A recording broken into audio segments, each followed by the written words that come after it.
Elle est partie en courant beaucoup, très vite, elle a couru. Oh là là, première réaction. J'appelle le traiteur. Allô? C'est croustillant? Bon, bah, du coup, on sera un de moins. Voilà ce que c'est le talent, celui de Babas, avec ce sketch imposé lors de son premier passage à l'émission de Demande qu'à en rire. Bon, d'accord, ça remonte à 2010, mais comme ça fait du bien de l'entendre à nouveau. Bonsoir Babas. Bonsoir à vous tous, bonsoir les auditeurs, c'est Babas, le cœur, et vous m'avez vieilli, hein, je suis très très heureux de vous accueillir sur CFM Radio, Babas. Merci d'avoir répondu à notre invitation. Et moi, je fais partie de ces gens qui vous ont découvert à la télé, de novembre 2010 à juin 2012. Je vous connaissais pas avant, au cours de cette émission de Demande qu'à en rire sur France 2, dont vous avez été un des brillants pensionnaires. Bravo. Merci. En dépit de votre talent indéniable, pour ne pas dire, je dirais même, disons, la nonchalance qu'il y a dans votre élocution, dans vos déplacements sur scène, l'émission vous a certainement permis d'obtenir rapidement une grande notoriété, je suppose. Quel regard, Babas, portez-vous maintenant sur cette période à la télé? Une période extrêmement enrichissante qui m'a appris ce que c'était le travail sous pression.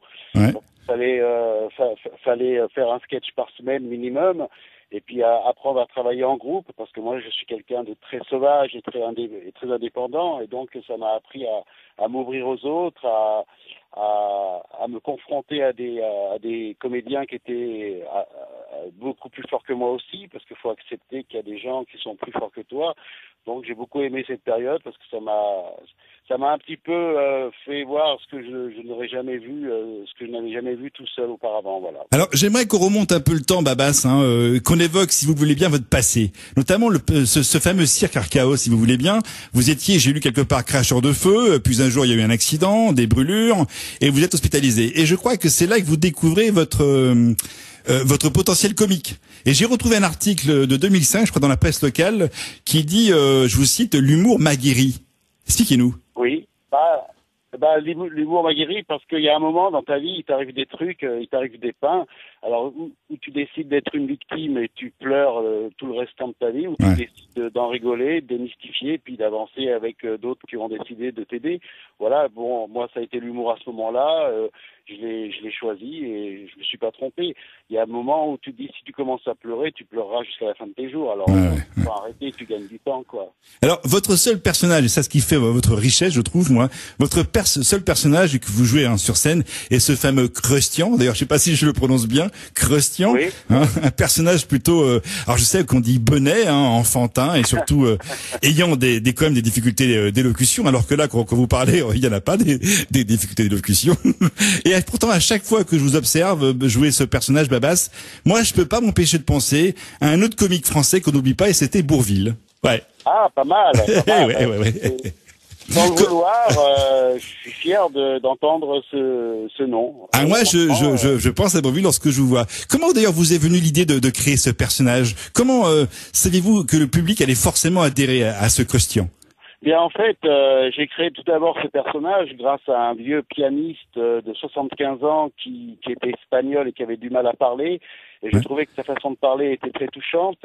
Et c'est un mélange aussi d'une Marocaine à l'époque que je logeais, qui était sans papier et que j'hébergeais et qui avait du mal à parler aussi. Et je trouve que la barrière de la langue m'a beaucoup touché. J'ai trouvé ça très affectif, le côté pas parler comme tout le monde, et j'ai décidé d'en faire un personnage, et j'ai surtout décidé de mettre ce qu'il y a de plus fragile chez les gens, c'est-à-dire qu'entre ce vieux monsieur et cette Marocaine sans papier, il y avait quelque chose de très touchant, fragile, et j'avais besoin de ressortir chez les gens ce qu'ils avaient de plus fragile en eux, au lieu de toujours passer pour des grosses brutes. Voilà, c'était un petit peu ça en fait, le personnage de Crustian. Vous avez donc appris votre métier, Babas, je crois, sur le tas. Je crois que c'est à Lyon, dans un café-théâtre, je sais plus. Ah oui, les pieds dans le plat. Comment ça s'est passé, ça? Comment ça s'est passé? En fait, j'ai commencé en même temps que Florence Foresti. On allait jouer au Boui-Boui, à l'Espace Gerson, puis après il y a eu le cabaret Le Pied dans le Plat qui m'a pris. Mais c'était surtout les petits cafés-théâtres. Et à Lyon, on a de la chance parce qu'il y a quand même beaucoup de cafés-théâtres. Et avec Florence, on allait jouer on allait jouer au boui-boui pour 2 verres de Coca-Cola. Puis voilà, c'est passé d'une manière très très affective, parce qu'il y avait des gens autour de vous qui étaient toujours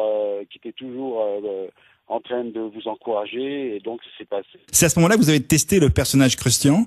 Non, à ce moment-là, j'avais décidé de faire justement ce que personne ne faisait, c'est-à-dire de partir dans l'émotion rigolote, on va dire. Et ça n'a pas été facile. C'était un petit peu comme arrêter de fumer de la cigarette, hein. C'est quelque chose de très difficile. Et donc, j'ai mis 4 ans avant de faire le personnage de Christian, en fait. Et votre nom Babas, ça vient du monde du cirque? Ça vient d'où, ça, Babas? Quelle est l'origine? Ça vient ça vient du cirque, puis aussi que je jouais toujours au flipper, et à Lyon, les flippers, on appelle ça des babas. Ah, d'accord. Ouais. Ah, d'accord. Voilà. J'ai lu aussi qu'entre 2001 et 2005, vous avez participé à 57 festivals, c'est quand même pas rien. Et puis 55 victoires, ben ça aussi c'est super, hein, franchement quel exploit. Est-ce que vous faites-vous aider pour l'écriture de vos sketchs, ou vous êtes l'unique auteur? Ce sont les gens qui m'aident, les gens autour de moi qui vivent, c'est eux qui me donnent des idées. La sensibilité, la fragilité des gens, c'est eux mes auteurs, en fait, parce que je prends vachement sur leur quotidien, sur leurs détails. Et puis il est évident que quand j'ai fait ce festival, j'ai participé à tout ça, ça a fait la différence, où il n'y avait pas du tout ouais, bonjour messieurs dames, vous allez bien, ouais. Voilà, je voulais éviter ce côté un peu cucul à praline, et rentrer dans la vraie sensibilité des gens, en fait, vous voyez. Question de nos auditeurs. Sandrine nous a laissé un message sur la page Facebook de l'émission. Sandrine de Montauban qui nous dit, lorsque vous avez écrit le sketch Le covoiturage avec Jérémy Ferrari, est-ce que ce sketch vous l'avez écrit ensemble, et comment ça s'est passé? Parce qu'elle nous dit que Jérémy Ferrari, apparemment, il est un peu dur en écriture, c'est vrai? Ah, il est très exigeant, mais Jérémy Ferrari, c'est une œuvre d'art à lui tout seul. Ça s'est passé, on devait écrire le sketch à 2, on était en gala tous les deux. Moi, lui, il était à Paris, moi, j'étais à Nice. Ouais. Et puis à minuit, on s'appelle après avoir joué, et puis je lui fais voir ce que j'ai écrit. Il me dit rappelle-moi dans 1 heure. Et au bout d'1 heure, il avait réécrit tout le sketch. Je me suis marré au téléphone, il me l'avait dit au téléphone, et on a validé tout de suite, on a trouvé ça ensemble. C'est lui qui a repris l'écriture, et puis du coup, quand on l'a joué, on le savait à peine, et puis du coup, il y a eu une magie qui s'est faite sur scène qui était assez impressionnante. Je m'en souviens. Jérémy Ferrari, c'est même plus du talent, c'est du génie. Il a une écriture qui est fabuleuse. Enfin, moi, j'adore. Hein. Nous aussi, on adhère beaucoup, Jérémy également.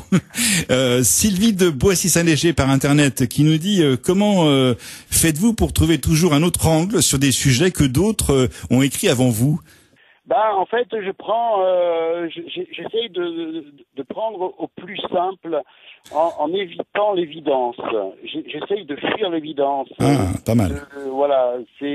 L'évidence me fatigue beaucoup, je dirais même carrément, elle m'emmerde. Donc j'essaye de prendre de l'angle de quelque chose qui peut être absurde et qui pourrait me faire rire. Et à partir du moment où j'en rigole, et là je dis c'est bon, tu peux y aller. Voilà, c'est toujours des angles un petit peu originaux que j'aimais prendre et que j'aime prendre. Pas mal. Patrice de Montauban, il nous dit, lui, vos trous de mémoire à la télé sont vrais ou c'est faux pour faire le buzz?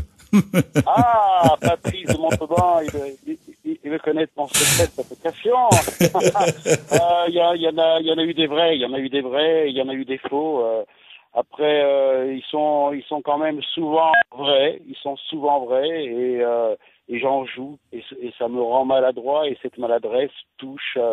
Donc je veux surtout pas répéter avant d'aller sur scène, car je trouve que cette maladresse me rend séduisant vis-à-vis des gens, finalement. D'ailleurs, je crois me souvenir que dans le sketch Le covoiturage, vous avez eu un trou de mémoire, il me semble, et pourtant vous êtes bien retombé sur vos pattes, hein.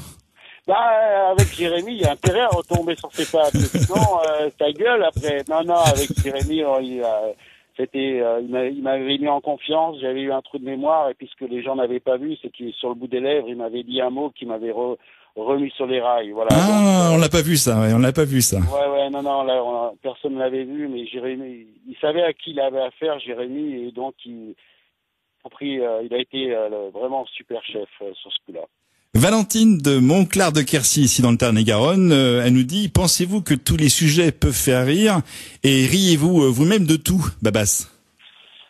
Alors, non, je rigole pas de tout. Il y a des choses qui me font pas rire. Les trucs les plus macabres, les plus ignobles, j'ai pas vraiment envie d'en rire. Maintenant, moi, ce que je répondrais à cette dame, c'est que moi, je crois qu'on peut rigoler de tout, mais pas à n'importe quel moment. Voilà. On peut pas rigoler de tout à n'importe quel moment. C'est-à-dire que ce soir, je joue ce soir, et si je parle de Nice et de Daesh... Ouais. Ah, vous êtes parti. Tout le monde va être mort de rire. Voilà, c'est une histoire de timing, en fait, vous voyez. Je sais que par moment on a des coupures. Hein. Je sais, Babas, que ce soir vous êtes sur scène dans la Drôme, je crois, précisément à Bourg-de-Péage. Ça s'invente pas, ça. Bourg-de-Péage. Bourg-de-Péage, voilà, tout le monde va être bourré. Non, c'est dans la Drôme, exact. Un café-théâtre que vous connaissez, mais visiblement, ça s'appelle le Millésime. Est-ce que vous avez le trac avant de jouer? Oui, c'est un trac affectif. J'ai toujours peur que les gens ils aient la soirée gâchée à cause de moi, qu'ils rigolent pas, parce qu'il y a des familles qui viennent ensemble, et ça me fait peur. Oui, j'ai le trac de leur faire passer une soirée pourrie, en fait, bien sûr.